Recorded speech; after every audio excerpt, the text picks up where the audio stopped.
Halo dokter, secara umum ada 3 manfaat dari pemeriksaan tumor marker. Yang pertama, untuk memantau keberhasilan terapi kanker. Yang kedua, menjadi indikator prognostik untuk progresivitas kanker. Dan yang ketiga, untuk menilai kanker relapse. Tapi ada juga dokter yang memeriksakan tumor marker untuk screening dan diagnosis kanker. Tapi apa benar berguna ya?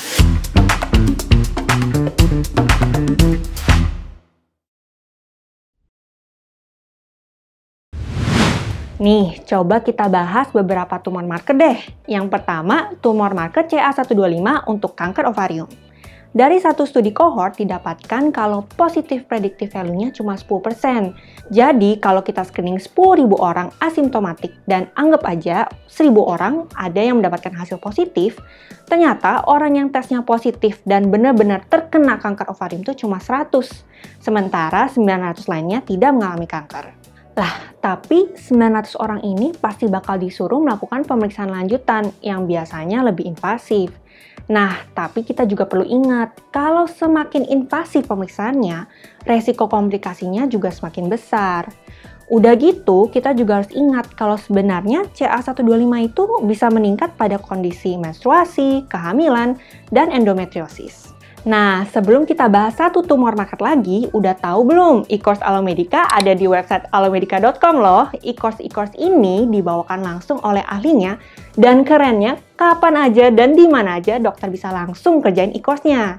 Jadi segera update skill dan CV dokter dengan e-course Alomedica. Oke, sekarang kita bahas PSA. Sering kan ya PSA ini dipakai untuk screening dan diagnosis kanker prostat. Tapi nyatanya PSA ini juga meningkat pada laki-laki di atas usia 60 tahun yang nggak punya kelainan prostat. Terus sama kayak CH125, PSA itu bisa meningkat di kondisi lain, kayak prostatitis dan BPH. Nah, mending ya kalau misalnya screening ini bisa mengurangi angka kematian. Itu pasti beneficial banget dong. Tapi ada penelitian yang bilang screening PSA itu nggak berguna sama sekali untuk mencegah kematian terkait prostat. Ya, dari 2 tumor marker ini, kita udah tahu ya kalau cek tumor marker itu sebenarnya sah-sah aja. Tapi kalau jadi rutinitas setiap kali check up, ya nggak perlu. Karena sebenarnya belum ada bukti yang kuat kalau pengecekan tumor marker ini bermanfaat untuk survival dan mortalitas pasien. Terus malah kita jadi membahayakan pasien kita.